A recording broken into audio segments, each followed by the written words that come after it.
Hello friends, स्वागत है आपका आपके अपने लीगल चैनल में। मैं हूं एडवोकेट सनी शर्मा। और दोस्तों, आज की इस वीडियो में मैं आपको बहुत ही इंपॉर्टेंट चीज बताने वाला हूं। देखिए दोस्तों, लिटिगेशन में एक ही चीज का सबसे ज्यादा महत्व होता है, और ये एक ही चीज है। अगर आप इसके अकॉर्डिंग चलते हैं तो आपको न्याय मिल सकता है। ये चीज जानते हैं क्या है? ये चीज है समय, टाइम।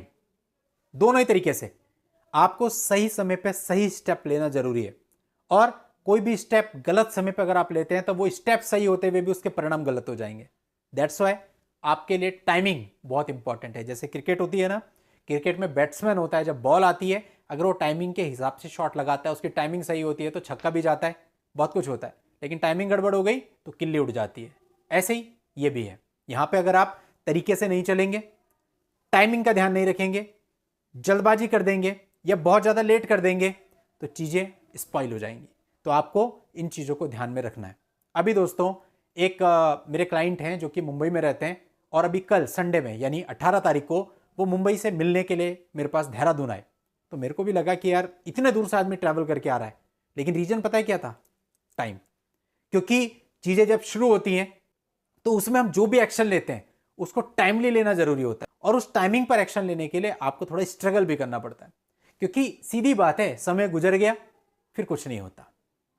ज्यादा जल्दी कर दी या ज्यादा लेट हो गए तो सब गड़बड़ हो जाएगा। जैसे कि अब क्रिमिनल केसेस की बात करते हैं तो क्रिमिनल में होता क्या है, आपके साथ 10 तारीख को कोई घटना घटती है, आप 15 तारीख को पुलिस के पास जाकर के एक एप्लीकेशन देते हो तो पुलिस पहला प्रश्न ये करती है, भाई जब तेरे को 10 तारीख को पीटा गया, मारा गया, धमकी दी गई, तो 10 तारीख से अब तक 5 दिन आप कहां थे? क्या आपने उस घटना के समय 100 नंबर पर फोन करके पुलिस को इत्तला दी थी? नहीं दी थी, तो अब 5 दिन बाद क्यों आए हो?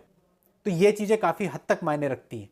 और आप लोगों के केस में क्या होता है, आपकी एफआईआर हुए जब 2 साल हो जाते हैं, 1 साल हो जाता है, तब आप सोचते हो कि अब मैं क्या करूं, अब मेरे पास कोई रास्ता नहीं है, अब मैं फंस चुका हूं, तो अब शायद मुझे भी अपने लीगल राइट का उपयोग करना चाहिए। तब भी सोचते हो, फिर उसके बाद सोचने में यहां बहुत सारा समय निकाल देते हो, फिर 2 के भी 3 साल हो जाते हैं, फिर कहते हो सर अब क्या कोई केस कर सकते हैं हम इन पे? आप क्या समझते हो चीजों को? अब जाहिर सी बात है, अब जो कुछ भी करोगे, अगर करते भी हो तो उतना स्ट्रांगली तो कुछ हो ही नहीं पाएगा, पहली बात। तो बहुत सारी चीजें होती हैं, और बहुत सारे केसेस ऐसे भी होते हैं जिनमें टाइम लिमिट्स भी होती हैं। जैसे कि डिफेमेशन का केस ही होता है, उसमें टाइम लिमिट है कि भाई जो इंसिडेंट डिफेमेशन का हुआ है उसके इस पर्टिकुलर टाइम के अंदर ही आप केस फाइल कर सकते हैं। इसी तरह से बहुत सारी चीजें हैं जिनके लिए पर्टिकुलर स्पेसिफिक टाइम मेंशन किया गया है। उस टाइम के आप बाहर जाते हो तो वैसे ही आपका जो चीजें होती हैं वो टाइम बार्ड हो जाती हैं। अब नए रंग रूट यानी वो लोग जिनके ऊपर नया नया ताजा ताजा 498A 125DB ये सारी चीजें होती हैं, और वो बहुत ज्यादा परेशान हो जाते हैं, उन्हें पता नहीं चलता कि क्या करें। बोलते साहब हमने तो ये 498 और ये समथिंग लाइक दिस हमने कभी सोचा ही नहीं, देखा ही नहीं, अभी अचानक से आ गया, क्या पता क्या है।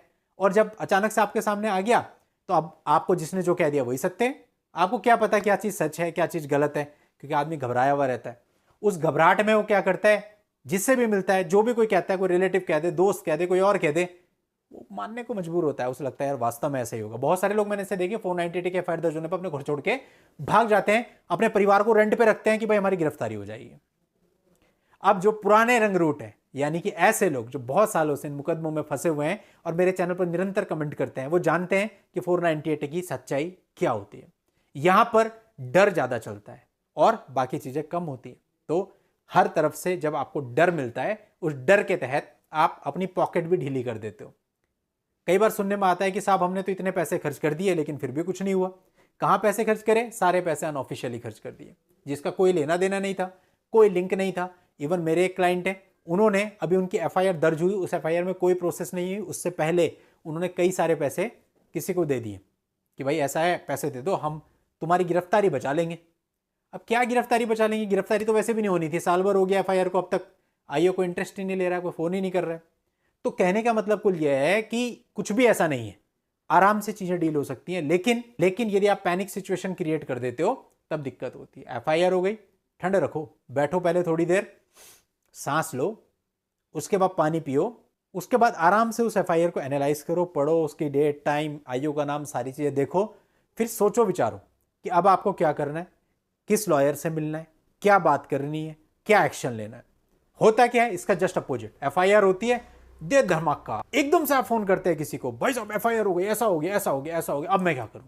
और अगर आप ऑनलाइन भी किसी से कांटेक्ट करते हैं, किसी लीगल फर्म से, किसी एडवोकेट से, तो वहां पे भी आप लोग क्या करते हैं, सब बड़ी अर्जेंसी हो गई, मुझे तो बस अभी की अभी रेमेडी चाहिए। भाई अभी के अभी कुछ भी नहीं होता, अभी के अभी कुछ नहीं होता। आपकी एफआईआर दर्ज हुई, उसमें बहुत टाइम आपको मिलता है, कोई अरेस्टिंग नहीं होती। ये बात हमने आपको कई बार समझाई। अनटिल एंड अनलेस, जब तक कि ऐसी चीज ना हो कि आपकी एफआईआर में कोई मोटा सेक्शन लगा हो या कोई अनऑफिशियल इन्फ्लुएंस हो, तब तक ऐसा नहीं होता कि आपकी अरेस्टिंग हो जाए। तो नॉर्मल वे में आप इस चीज को डील कर सकते हैं। और मेरे खुद के बहुत सारे ऐसे क्लाइंट हैं जिन पे 498 हो रखा, पर वो आराम से अपना जीवन जी रहे हैं। इवन क्या बोलूं, बस मैं आपको, आराम से जीवन जी रहे हैं, मजे कर रहे हैं, कोई दिक्कत नहीं है, कोई टेंशन नहीं है, चल रहा है। लेकिन वहीं कुछ लोग ऐसे हैं जो 498 को लेकर के इतने ज्यादा प्रताड़ित हैं। तो मतलब कुल मिला के बात ये सारा का सारा आपके मेंटल स्टेट पर डिपेंड करता है। और होता यही है कि आप डिफेंस करते करते करते इतना डिफेंस में फंस के रह जाते हो कि ऑफेंस करना भूल जाते हो। आपको लगता ही नहीं कि हमें भी जरूरत है कि हम अपनी तरफ से कोई लीगल एक्शन लें। फिर बाकी सबके ओपिनियंस भी अलग अलग होती है। कुछ लोग किसी प्रकार से सोचते हैं, कुछ लोग किसी प्रकार से सोचते हैं।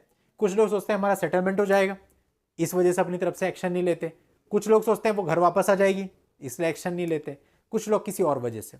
लेकिन होता इसमें आप ही का लॉस है, क्योंकि समय गुजरता जाता है और फिसलता जाता है आपके हाथों से। आपके हाथों से मौका निकलता जाता है अपने आप को, अपनी सत्यता को साबित करने का, सामने वाले को प्रेशराइज करने का। सेकंड चीज, जब मुकदमा शुरू हुआ उस समय पे एकदम से लड़की का मेंटेनेंस नहीं बनता।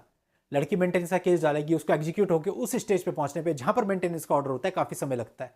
और मैं आपको एज पर माई एक्सपीरियंस बता रहा हूं कि जितने भी केसेस सेटल होते हैं बाय काउंटर केसेज, उनमें से अधिकतर वो होते हैं जो कि मेंटेनेंस ऑर्डर होने से पहले सेटल होते हैं। मेंटेनेंस ऑर्डर होने के बाद ऑटोमेटिक ही आपकी काउंटर केस की इफिशिएंसी जो है वो कम हो जाती है, क्योंकि सामने वाले को फिर पैसा दिख रहा होता है कि भाई इतना ऑर्डर तो मेरा हो ही गया ना, इतना तो आएगा ही आएगा, देख लेंगे फिर केस। फिर सामने वाली पार्टी को कंट्रोल करना थोड़ा सा मुश्किल होता है। सेटलमेंट होते हैं उसके बाद भी, लेकिन चीजें मुश्किल हो जाती हैं, सेटलमेंट करना मुश्किल हो जाता है। कि काउंटर केसेज का मतलब है कि उनके द्वारा की गई गलतियों के लिए आपने उनके ऊपर भी केस किए, उन्होंने भी आपके ऊपर केस किया। दोनों पार्टी प्रेशराइज हो, टेबल पे आए, निपटा लें, म्यूचुअल डाइवोर्स ले लें, पैसे की कोई बात नहीं। लेकिन जब मेंटेनेंस का ऑर्डर हो जाता है तो फिर पैसे की बात भी आ जाती है। फिर काउंटर केस के बाद भी आपको सामने वाली पार्टी कुछ ना कुछ डिमांड तो करती है कि भाई इतना तो मेरा कोर्ट से भी बंधा हुआ है, अब ऐसे कैसे कर लें, इतना तो फिर मैं कोर्ट से भी ले लूंगी, चलाते रहो आप केस। तो कहने का मतलब यही चीज है, साइकोलॉजिकल गेम है, टाइमिंग का गेम है।